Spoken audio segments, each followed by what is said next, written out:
रहे थे, वंशागति और विविधता के सिद्धांत को हम लोग क्या कर रहे थे, पढ़ रहे थे। ठीक है ना।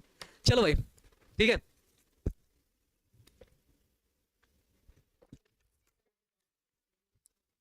चलिए तो प्यारे बच्चों कल की क्लास का रिवीजन हम लोग कर ही लेते हैं। बाकी आज करेंगे नहीं, क्योंकि आप सभी लोगों को कल की क्लास के बारे में पता था कि आप सभी लोगों ने क्या क्या पढ़ा है।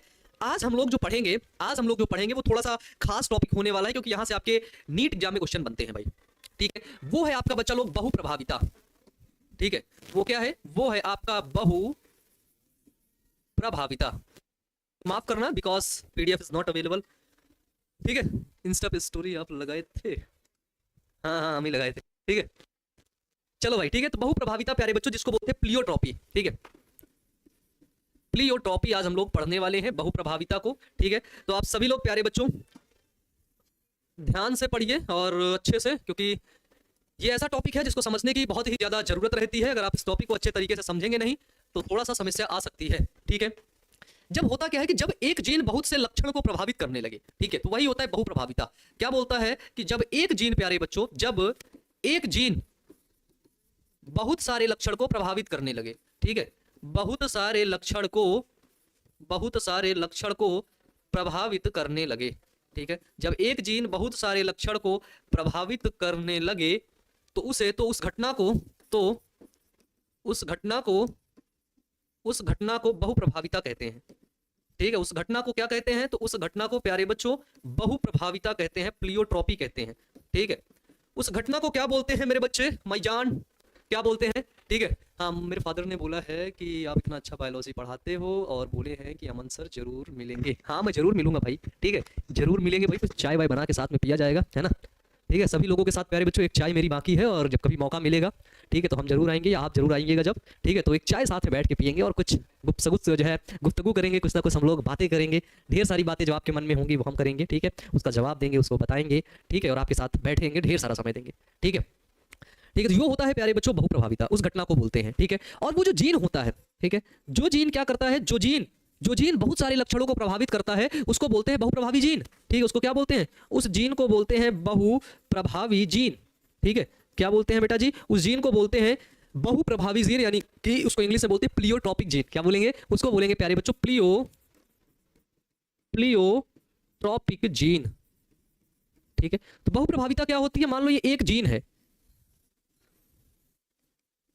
हमने क्या देखा बेटा, हमने देखा कि that is a single gene. ये क्या है, ये एक जीन है, लेकिन ये जीन क्या कर रही है, अधिक लक्षण को प्रभावित कर रही है, बहुत ढेर सारे लक्षण को ये प्रभावित कर रही है। वही होता है प्यारे बच्चों, ठीक है ना, वही होता है आपका बहुप्रभाविता। ठीक है, ठीक है, चलो भाई यहां तक क्लियर हो गया, बहुप्रभाविता क्या है, प्लियोट्रॉपी क्या होता है। ठीक है, तो बहुप्रभाविता एक ऐसी घटना होती है जिसमें एक ही जीन जो एक ही समय में बहुत से प्रभाव दिखाता है, बहुत से लक्षण को प्रभावित करता है, तो इस घटना को बहुप्रभाविता कहते हैं। ठीक है, ये जो बहुप्रभाविता है इसका उदाहरण है बहुत ही ज्यादा सिंपल, मनुष्य के अंदर प्यारे बच्चों PKU एक रोग होता है मनुष्य के अंदर। ठीक है, जिसको बोलते हैं फिनिल कीटोन्यूरिया, ये एक अनुवांशिक विकार है, वो होता है बहुप्रभाविता के द्वारा। ठीक है, फेनिल कीटोन्यूरिया,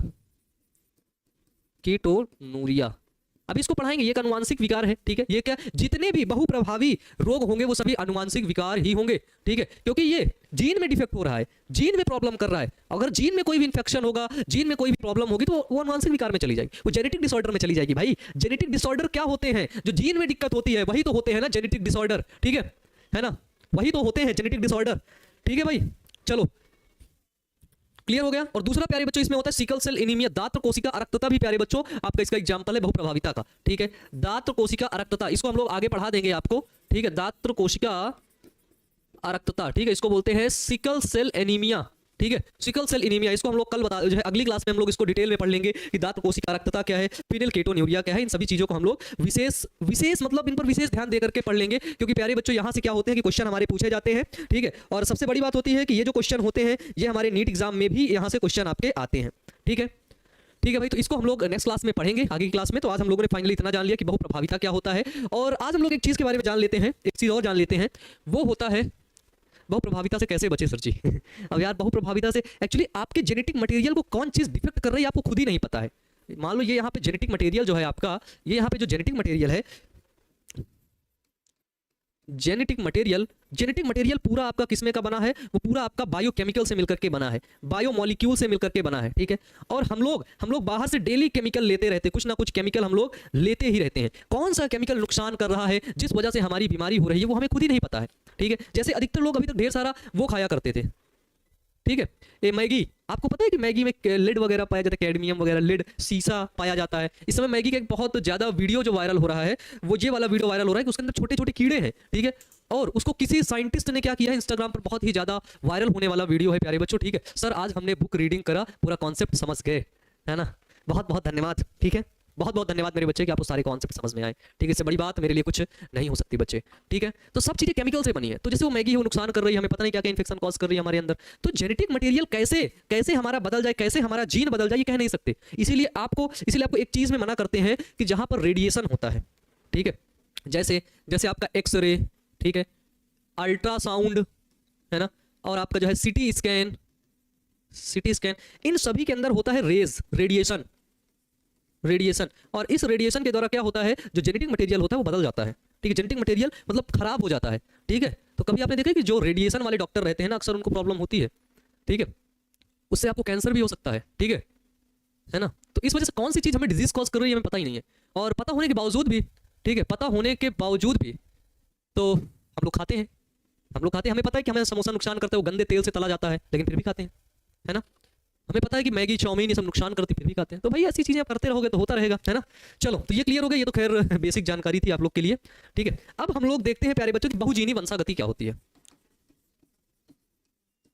बहुजीनी वंशागति, ठीक है, बहुजीनी वंशागति जिसको हम लोग बोलते हैं पॉलीजेनिक इनहेरिटेंस। क्या बोलते हैं इसको? बोलते हैं polygenic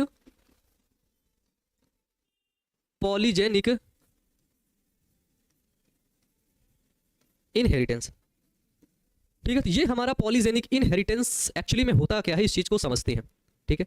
what is polygenic inheritance? देखो जब भी मैं तुम्हें कोई टॉपिक पढ़ा रहा होता हूं तो मैंने आपको एक चीज हमेशा से बताता आ रहा हूं कि जैसे मैंने बोला बहुप्रभाविता, बहुत प्रभाव कर रहा है कौन? सिर्फ एक सिंगल जीन बहुत चीजों को प्रभावित कर रहा है, वो हो गया बहुप्रभाविता, ठीक है। वो क्या हो गया? वो हो गया बहुप्रभाविता। रेडिएशन क्या होता है? रेडिएशन मतलब, रेडिएशन नहीं जानते हो, विकिरण, किरण जो होती हैं, विकिरण, ठीक है, जो आपकी रेज होती हैं, रेज, ठीक है। तो रेज बहुत नुकसान करती हैं, ठीक है, जो हमको दिखाई नहीं देती हैं। जैसे एक्सरे जब निकलवाने जाते हो तो आदमी यहाँ खड़ा रहता है, पीछे एक स्लाइड लगी रहती है, आगे लगा देते हैं स्लाइड, ठीक है, और मशीन यहाँ रखी रहती है, वो मशीन ऐसे रेज मार देती है, ठीक है। तो आपका पूरा क्या निकलता है? एक्सरे निकल आता है, आपको पता भी नहीं चलता है, आपको नहीं पता चला, लेकिन आपको सेल्स को पता चल गया कि यार अभी कुछ हुआ था थोड़ी देर पहले, आपको नहीं पता चला, ठीक है। जैसे मोबाइल से, ये मोबाइल फोन है, इसमें तुम इंटरनेट ऑन करोगे, ये हीट होगा, इससे रेडिएशन निकल रहा होता है, क्या इसका एक रेडिएशन का एक एरिया होता है, ठीक है, कि 1 metre 2 metre 2 feet area cover करके रखता है, उसके अंदर रेडिएशन रहता है। तो मोबाइल फोन कभी पास में रख के नहीं सोना चाहिए, ठीक है, समझ रहे हो? मोबाइल फोन को कभी भी पास में रखकर नहीं सोना चाहिए। क्यों नहीं सोना चाहिए? क्योंकि भाई इस पे रेस निकलता है, रेडिएशन होता है, ठीक है। तो अब हम लोग देखते हैं कि व्हाट इज पॉलीजेनिक, ठीक है, व्हाट इज पॉलीजेनिक इनहेरिटेंस, बहुजीनी वंशागति क्या होती है। प्यारे बच्चों, जब किसी एक लक्षण, सिंगल लक्षण, ठीक है, जब एक लक्षण को 3 अथवा अधिक जीनों द्वारा नियंत्रित किया जाता है, ठीक है, जब एक लक्षण को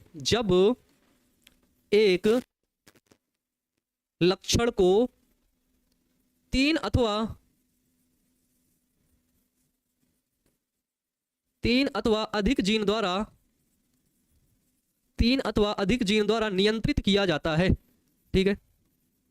क्या किया जाता है प्यारे बच्चों? 3 अथवा उससे भी अधिक जीन के द्वारा किसी एक लक्षण को नियंत्रित किया जाता है, तब इसे बहुजीनी वंशागति कहते हैं, ठीक है। तब इसे क्या कहते हैं? तब इसे बहुजीनी वंशागति कहते हैं, ठीक है। तब इसे पॉलीजेनिक इनहेरिटेंस कहते हैं। मान लो एक सिंगल कैरेक्टर है, एक सिंगल लक्षण के लिए 3 जीन लगे हुए हैं, ठीक है, 3 जीन लगे हुए हैं, और वो तीनों जीन एक सिंगल लक्षण को बनाने में लगे हुए हैं, तो इस घटना को हम लोग बोलते हैं क्या? पॉलीजेनिक इनहेरिटेंस, ठीक है। उदाहरण है इसका, जैसे मानव में त्वचा का रंग, उदाहरण क्या है? बहुत अच्छा है कि मानव में, ठीक है, मानव में त्वचा का रंग, ह्यूमन में क्या होता है? In human skin colour, human में जो स्किन का रंग है, स्किन कलर है, वही होता है प्यारे बच्चों, ठीक है ना। स्किन कलर के लिए कौन सा पिगमेंट जिम्मेदार होता है? बताओ कौन सा पिगमेंट जिम्मेदार होता है? बोलो बच्चों, कौन सा पिगमेंट जिम्मेदार होता है? ठीक है, कौन सा होता है बता दो? मेलानिन। कौन सा? मेलानिन पिगमेंट जो होता है ना, वो आपका जिम्मेदार होता है, ठीक है। वो क्या होता है, मिलेनिन जिम्मेदार होता है। सर अगर किसी बच्चे का हाथ पैर टेढ़ा हो गया या उल्टा मुड़ जाए तो क्या वो जीन की वजह से है? बिल्कुल जीन की वजह से है। अगर वो बचपन से ही मतलब गर्भ से ही ऐसा टेढ़ा है, उसका हाथ ऐसे है, ठीक है, कान उसके छोटे छोटे ऐसे भर के बना हुआ है, जीन की वजह से ही है। ठीक है, अगर वो नॉर्मल नहीं है तो समझ लो जीन में कुछ इम्बैलेंस हो गया है। ठीक है, क्योंकि हमारे पास इतने ढेर सारे जीन हैं कि वैज्ञानिक पता ही नहीं कर पा रहे हैं कि कौन सा जीन किसके लिए जिम्मेदार है। बहुत कम जीनों के बारे में पता चली है। ठीक है, उसके लिए अगले चैप्टर में पढ़ाएंगे जब आपको कि जो है डीएनए फिंगरप्रिंटिंग क्या होती है, ह्यूमन जीनोम क्या होता है, वहां पढ़ाएंगे तब आपकी आंखें खुल जाएंगी कि ये कोशिका, पहले तो कोशिका छोटी, उसके बाद उससे सबसे छोटा उसका केंद्रक, फिर उससे छोटा गुणसूत्र, फिर गुणसूत्र के अंदर कंडेंस है डीएनए, और उस डीएनए के अंदर है जीन। वहां पर लोग, उस कदर पर लोग खोज रहे हैं। ठीक है ना। चलो भाई, तो इसलिए चीजों को हमें देख करके रखना है और सही में देखना है। ठीक है, तो भाई बताओ, यहां तक क्लियर हो गया? ठीक है, तो जो मिलेनिन नामक जो पिगमेंट होता है, पिगमेंट को हिंदी में क्या कहते हैं? वाह मेरे बच्चे, पिगमेंट को बोलते हैं रंजक। रंजक, ठीक है। तो जो मिलेनिन है, मिलेनिन नामक रंजक यानी कि पिगमेंट को बनाने के लिए 3 जीन उपस्थित होता है, capital A, capital B, capital C. ठीक है ना। लिख लो यहां पे कि मिलेनिन नामक रंजक पदार्थ को बनाने के लिए 3 जीन होते हैं। ठीक है, capital A, B, capital C, ये 3 इसके जीन हैं। ठीक है, 3 जीन उपस्थित होते हैं। ठीक है भाई, है ना। कितने जीन होते हैं? 3 जीन होते हैं। बताओ भाई, अब इसमें अगर हम प्रभावी जीन देखें कौन सा है, कौन सा जीन प्रभावी है? ठीक है, देखो डोमिनेंट जीन कौन है प्रभावी? प्यारे बच्चों, अगर कैपिटल ए है, कैपिटल बी और कैपिटल सी है, तो ये प्रभावी होगा। क्या होगा? प्रभावी होगा। और जो यहाँ पे कलर आएगा, कौन सा कलर आएगा? काला आएगा। तो वो मनुष्य कैसा होगा? एकदम कलुआ होगा। क्या होगा? एकदम बच्चा लोग होगा कलुआ। बड़ा लिखिए सर, ये लो भैया, पेनवाई बड़ा कर दे रहे हैं। ठीक है, तो वो होगा कलुआ एकदम से। ठीक है भाई, ठीक है। अगर हमारे पास, अगर हम अप्रभावी देखें कि अप्रभावी क्या होता है,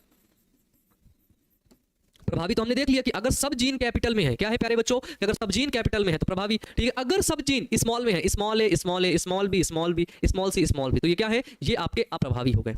ये सभी कैसे हो गए बेटा जी? प्यारे बच्चों बता दो, तो ये सभी चीज हो गए अप्रभावी। भैया तो इलेक्ट्रॉन माइक्रोस्कोप से जीन को देख सकते हैं ना? हाँ देख सकते हैं, ठीक है, लेकिन उन पर स्टडी करनी है, उन पर रिसर्च करना है, कौन जीन क्या काम करता है। ये इलेक्ट्रॉन माइक्रोस्कोप के साथ साथ ये एक पार्ट है बायोटेक का, बायोटेक्नोलॉजी का, कि जीन को, डीएनए को कैसे काटना है, क्या करना है, क्या नहीं करना, इन सभी चीजों को प्यारे बच्चों सब चीजें वहां पर देखा जाता है। ठीक है ना। तो ये अप्रभावी है, तो अप्रभावी होगा तो वो व्यक्ति क्या होगा? गोरा होगा। यहां पर मिलेनिन का श्रावण क्या होगा? अधिक होगा। ठीक है, और यहां पर क्या होगा? यहां पर कम मिलेनिन होगा। ठीक है, यहां पर जो मिलेनिन है वो क्या होगा? वो बच्चों कम होगा। और वहां पर क्या होगा? वहां पर मिलेनिन आपका होगा अधिक। क्या होगा प्यारे बच्चों? वहां पर मिलेनिन होगा आपका अधिक। ठीक है ना। इसके बाद यदि हम देखें, इसके बाद यदि हम प्यारे बच्चों देखें तो क्या देखते हैं कि अगर इन दोनों के मध्य में, ठीक है, अगर दोनों के मध्य में कोई जीन हमको देखने को मिले, क्योंकि हम कोई भी व्यक्ति एकदम काला या फिर एकदम गोरा नहीं देखते हैं। जैसे मैं हूं, सबसे अच्छा एग्जांपल, ठीक है, सबसे अच्छा एग्जांपल कि मैं ना काला ही हूं एकदम, ना एकदम गोरा ही हूं, ना एकदम सफेद हूं, ना एकदम काला हूं, उन दोनों के बीच का कलर हूं। तो जीन इसमें कौन से जिम्मेदार होंगे? इसमें जीन प्यारे बच्चों हो सकते हैं या तो कैपिटल ए स्मॉल ए हो, capital B small B, capital C small C, ये होगा प्यारे बच्चों। ठीक है, ये होगा। ठीक है, तो ये प्यारे बच्चों किसका है? ये कम काले वाले का है, कम काले कम गोरे, है ना, मध्य के रंग। ठीक है, ठीक है भाई। तो हमने क्या देखा? हमने ये देखा कि त्वचा के रंग में बहुत अधिक विभिन्नता होती है। क्या होती है? त्वचा के रंग में बहुत अधिक विभिन्नता होती है। ठीक है, क्योंकि बहुत अनेक प्रकार के देखने को मिलते हैं। ठीक है, अनेक प्रकार के त्वचा के रंग, कोई गोरा मिलेगा, कोई एकदम गोरा मिलेगा, कोई उससे कम गोरा मिलेगा, कोई थोड़ा गोरा मिलेगा। ठीक है, क्योंकि बहुत ढेर सारी डाइवर्सिटी हमको देखने को मिलती है। ठीक है ना। ठीक है, ओ भाई, अरे तो इसको कर लो यार, तुम लोग बोल सही रहा था, लिख गलत दिया ना। ठीक है, ये हो गया। तो ये प्यारे बच्चों किसका एग्जांपल हो गया? ये आपका हो गया बहुजीनी वंशागति का। किसका? बहुजीनी वंशागति, पॉलीजेनिक इनहेरिटेंस का प्यारे बच्चों। वेस्ट इंडीज के आदमी की तरह काला हो जाएगा। हाँ भैया देख लो, इन लोग को सब पता है। ठीक है, ठीक है। तो मिलेनिन क्या होगा? मिलेनिन अगर कम हुआ मिलेनिन का श्रावण अगर कम, तो व्यक्ति गोरा, है ना। अगर मिलेनिन अधिक तो व्यक्ति काला। ठीक है, मिलेनिन कम तो व्यक्ति गोरा, मिलेनिन अधिक तो व्यक्ति काला। ठीक है भाई, चलो भैया इसको लिखो, इसके बाद हम लोग आगे बढ़ते हैं। ठीक है, इसी में प्यारे बच्चों एक रोग होता है, एक रोग अगर हम आपको बताएं, उस रोग को बोलते हैं, बस जानकारी के लिए जान लो, उस रोग को बोलते हैं रंजकहीनता। आपने शायद सुना हो रंजकहीनता, ठीक है। रंजकहीनता क्या रोग आपने सुना है, ठीक है, क्या रोग आपने सुना है कि रंजकहीनता के बारे में, ठीक है, बताओ भाई, ठीक है।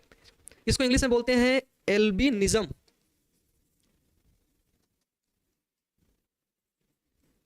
ठीक है, एल्बिनिज्म, रंजकहीनता, ठीक है। तो इस रंजकहीनता में व्यक्ति में क्या होता है, इसमें लिटिल और नो मिलेनिन प्रोडक्शन, ठीक है, मिलेनिन का प्रोडक्शन नहीं होता है, तो एक रोग हो जाता है रंजकहीनता, ठीक है। इसमें लिख सकते हो कि लिटिल और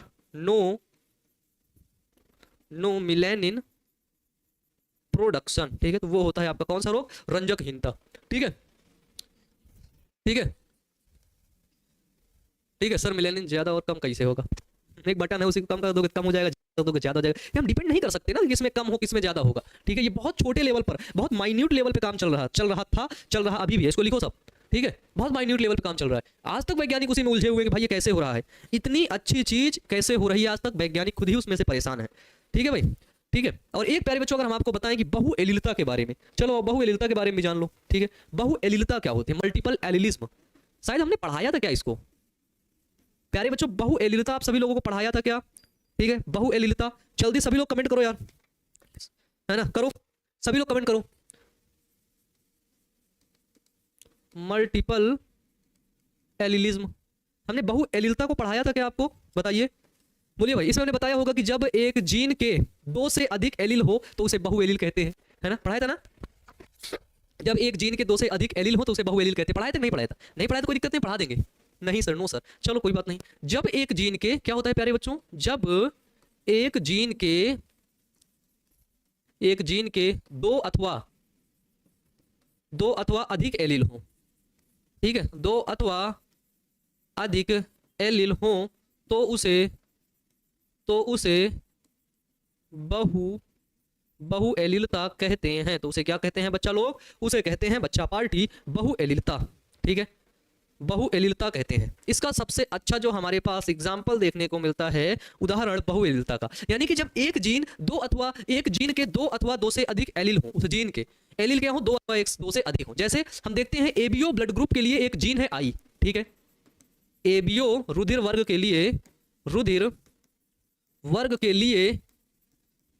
लिए जीन आई है, आप सभी लोगों को पता है, पढ़ाया भी था एबीओ ब्लड ग्रुप। जीन क्या है इसका, जीन आई है, समझ आया, बताओ, सबको पता है ना कि एबीओ ब्लड ग्रुप के लिए जो उसका जो जीन है वो आई है ना। और ये भी पता है कि जीन आई के 3 एलील हैं, जीन आई के 3 एलील हैं। 3 एलील कौन कौन से हैं, 3 एलील कौन कौन से हैं, क्या कोई बता सकता है, अगर कोई बता दिया तो उसको सच में इनाम दे देंगे। एबीओ है, डी मत समझ लेना, है ना, एबीओ मतलब ब्लड ग्रुप ए बी, है ना। एबीओ ब्लड ग्रुप जब भी बोला जाएगा ना आपसे कहीं पर भी ह्यूमन का ब्लड ग्रुप, तो बोलेंगे एबीओ ब्लड ग्रुप, ठीक है, एबीओ ब्लड ग्रुप, कभी कंफ्यूज मत होना। एबीओ ब्लड ग्रुप का मतलब होता है ब्लड ग्रुप ए, ठीक है, बीजी लिखे दे रहे हैं, बीजी का मतलब समझ लेना, ब्लड ग्रुप ए, बीजीबी ब्लड ग्रुप बी, बीजी A B blood group O. तो 4 ब्लड ग्रुप हमको देखने को क्या होंगे, मिलेंगे, क्या देखने को मिलेंगे, 4 ब्लड ग्रुप हमें देखने को मिलेंगे एबीओ ब्लड ग्रुप में। किसमें बच्चा लोग, एबीओ ब्लड ग्रुप में। कितने ब्लड ग्रुप देखने को, कितने जो है ब्लड ग्रुप देखने को मिलेंगे, 4। ये मत सुन लेना कि एबीओ मतलब 3 ही ब्लड ग्रुप है, नहीं, इसमें एबी ब्लड ग्रुप भी रहता है, ठीक है। जीन आई के 3 एलील हैं, आई ए है, आई बी है और आई है, ठीक है। ये 3 एलील हैं कि नहीं, ये 1 है, 2 है, ये 3 है, ठीक है। अगर हमने देखा कि अगर आई ए और आई ए है तो ब्लड ग्रुप ए बनेगा, अगर आई ए और आई है तो भी ब्लड ग्रुप ए ही बनेगा, ठीक है। फिर हमने देखा कि अगर ब्लड ग्रुप बी है, आई बी और आई बी है तो ब्लड ग्रुप बी बनेगा, अगर ब्लड ग्रुप आई बी और आई है तो भी ब्लड ग्रुप बी ही बनेगा। हमने देखा कि अगर ब्लड ग्रुप ए और ब्लड ग्रुप आई ए और आई बी है तो ब्लड ग्रुप हमारा ए और बी बनेगा। ये क्या है, ये सभी आपका ब्लड ग्रुप है, ठीक है, ये सभी क्या है, ये सभी आपका है ब्लड ग्रुप। और फिर लास्ट में हमने देखा कि अगर आई और आई ही है तो हमारा बनेगा ब्लड ग्रुप ओ। क्या बनेगा, वो बनेगा ब्लड ग्रुप ओ, ठीक है। ओ ब्लड ग्रुप क्या होता है,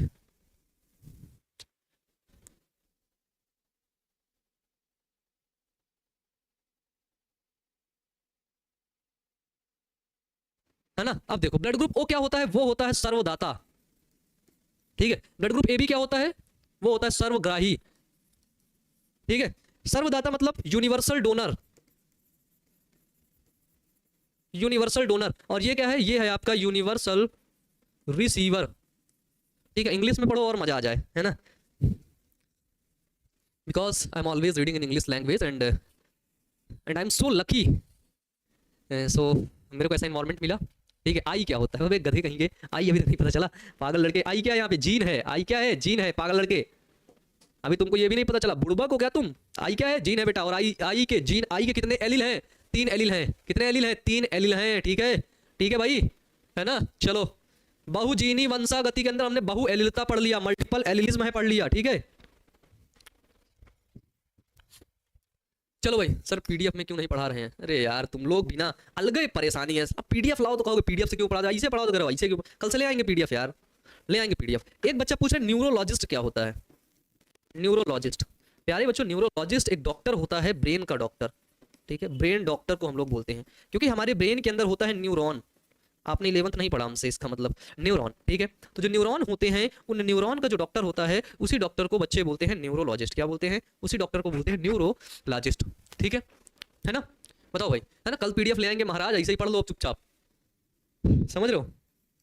यहां तक क्लियर हो गया सबको, बताओ भाई, है ना। आज के हमारे कुछ इंपॉर्टेंट से टॉपिक थे जो खत्म हो गए हैं, ठीक है। और ये टॉपिक प्यारे बच्चों स्पेशली उन बच्चों के लिए है जो आगे चल करके नीट की प्रिपरेशन करेंगे, क्योंकि बहुत से ऐसे बच्चे जिन्होंने एडमिशन लिया है कि बायोलॉजी हम यहाँ से पढ़ लेंगे और भैया हमें नीट लेवल का भी पढ़ा देंगे, तो कुछ कुछ चीज़ें हम लोग ऐसे ही पढ़ाते हुए चलते हैं, ठीक है। सर्वदाता मतलब सभी को दे सकता है, ठीक है। सर्वदाता मतलब सभी को दे सकता है, ठीक है। और कार्डियोलॉजिस्ट हार्ट एक्सपर्ट डॉक्टर को, हाँ, जो हार्ट के डॉक्टर होते हैं उनको कार्डियोलॉजिस्ट बोलते हैं, जो आपके किडनी के डॉक्टर होते हैं उनको नेफ्रोलॉजिस्ट बोलते हैं, ठीक है। जो नॉर्मल मेडिसिन दे देते हैं उनको बोलते हैं फिजिशियन, जनरल फिजिशियन बोलते हैं, ठीक है ना। जो पेट वेट के होते हैं उसको गायनक बोलते हैं, गायनेकोलॉजिस्ट बोलते हैं, ठीक है। सॉरी, जो रिप्रोडक्टिव एरिया के होते हैं, और जो पेट को होते हैं उसको गैस्ट्रोलॉजिस्ट बोलते हैं, ठीक है। लीवर के जो होते हैं उनको हिपैटोलॉजिस्ट बोलते हैं, है ना। हाँ, सब देख लो भाई तुम लोग। जो यूरिन के होते हैं उसको यूरोलॉजिस्ट बोलते हैं, है ना, ऐसे ही बोलते हैं भाई, ठीक है। हाँ, एक बच्चा है राहुल, पूछ रहा है कि एलिल क्या है। एलिल क्या है सर।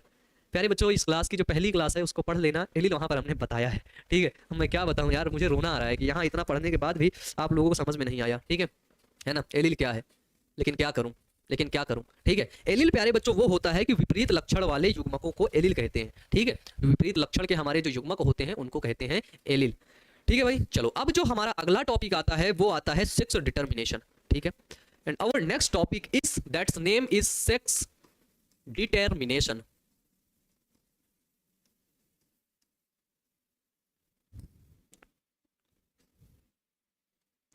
इट्स ओके, बता दो बच्चों। सेक्स डिटर्मिनेशन, ओ भाई हिंदी से भी लिखना है, उसको बोलते हैं लिंग निर्धारण, हिंदी से भी लिख लो, है ना। उसको क्या बोलते हैं, इसको बोलते हैं लिंग निर्धारण। सेक्स डिटर्मिनेशन क्या होता है, इस चीज को पहले समझते हैं, उसके बाद प्यारे बच्चों जितने भी जीव हैं, मान लो कुत्ता है, जीव ना लो, कुत्ता है, ठीक है, कीट है, मधुमक्खी है, मनुष्य है, ठीक है। इन सभी में होता है लिंग निर्धारण। इन सभी में क्या होता है, इन सभी में होता है सेक्स डिटर्मिनेशन, ठीक है। इन सभी में क्या होता है बच्चा लोग, तो इन सभी में होता है सेक्स डिटर्मिनेशन, यानी कि लिंग का निर्धारण होता है, ठीक है ना, ठीक है। तो जो सेक्स डिटर्मिनेशन है, जो लिंग का निर्धारण है, क्योंकि हम लोग देखते हैं जैसे हम ह्यूमंस हैं, ठीक है, तो आपको एक नर दिखेगा, एक मादा दिखेगा, जैसे मैं नर हूं, ठीक है, और आपको एक मादा दिखेगी। नर और मादा के सिवाय आप कुछ देख पाते हो क्या।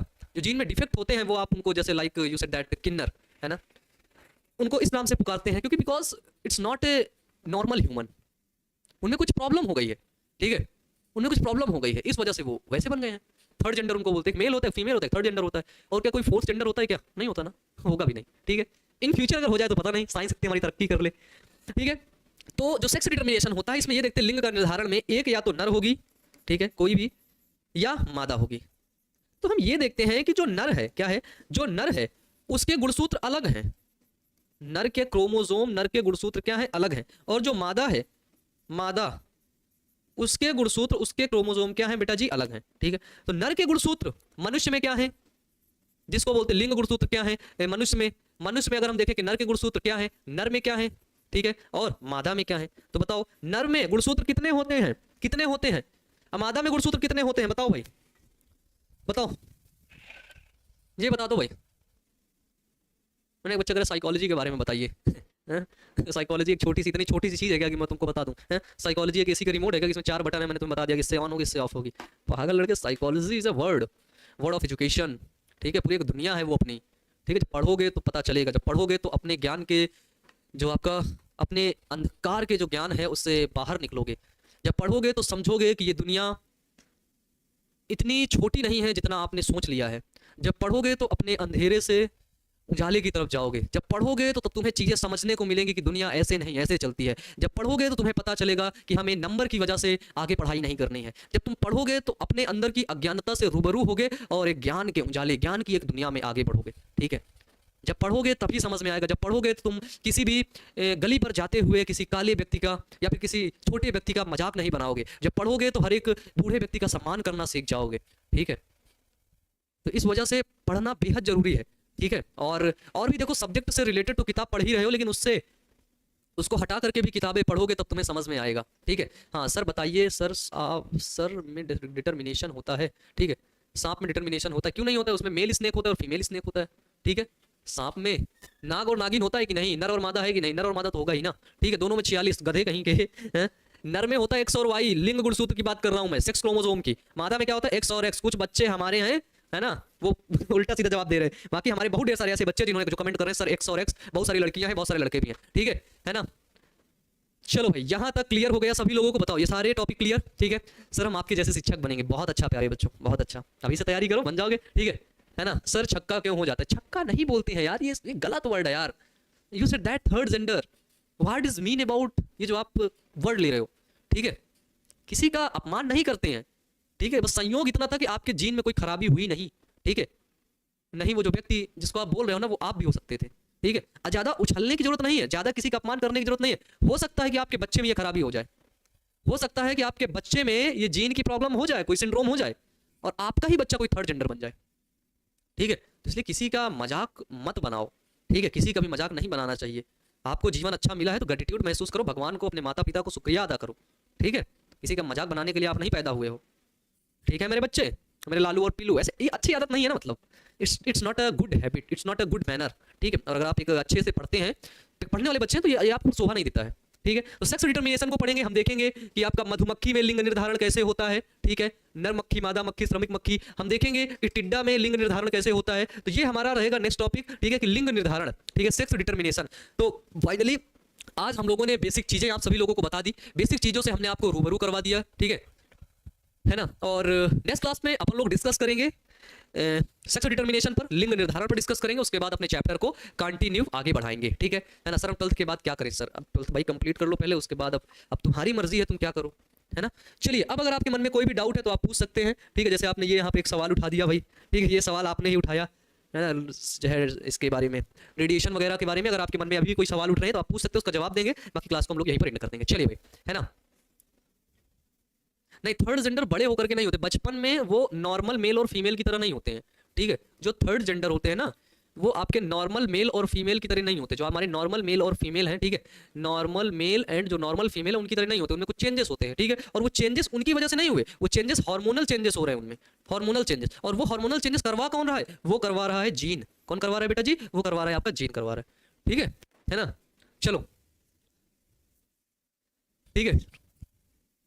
एक बच्ची कह रही कि सर ये चैप्टर बुक से पढ़ते समझ में नहीं आता है। थोड़ा सा गहराई से पढ़ोगे ना क्लास में, ठीक है, थोड़ा सा अच्छे से पढ़ोगे चैप्टर को बुक से तो समझ में आएगा। ठीक है, और बाकी ये थोड़ा सा ये चैप्टर ऐसा है कि समझ में कम आता है। बाकी हम बता देंगे, अगर आपको बुक नहीं पढ़ना है तो पढ़ने की कोई जरूरत नहीं है। ठीक है, सारे क्वेश्चन आपके हम क्लियर करवा देंगे यहीं से ही, परेशान होना नहीं है, आराम से पढ़ना है। ठीक है, ठीक है। चलो भाई, यहाँ तक क्लियर हो गया? सर आप क्यूट हो, अच्छा बस यही तुम लोग को दिखता है ना, है ना, यही दिखता है। Love you Aman sir, love you मेरे बच्चे, लव यू। चलो, सिटी स्कैन क्या है? सिटी स्कैन क्या होता है? स्कैन निकाला जाता है उसका बॉडी के, आपका स्कैन निकाल के दिखा जाता है, बिना खोले, बिना इसको खोले, दिमाग को खोले, आपके ब्रेन में सिग्नल रेज भेज करके, एक किरण भेज करके, स्कैन करके आपको पता कर लिया जाता है कि आपकी ब्रेन में क्या प्रॉब्लम है। ठीक है ना, ये सब चीजों के बारे में पता कर लिया जाता है। ठीक है, चलिए, ठीक है। चलो बच्चे, यहां तक क्लियर हो गया, है ना।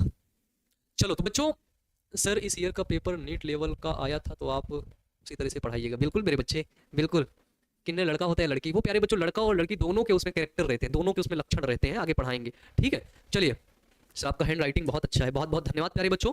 तो आज की क्लास से हम यहीं पर विदा लेंगे और आपसे मिलेंगे नेक्स्ट क्लास में। आप सभी लोग अच्छे से पढ़ते रहिएगा बच्चों, मेहनत करते रहिएगा। Wish you all the best, thank you.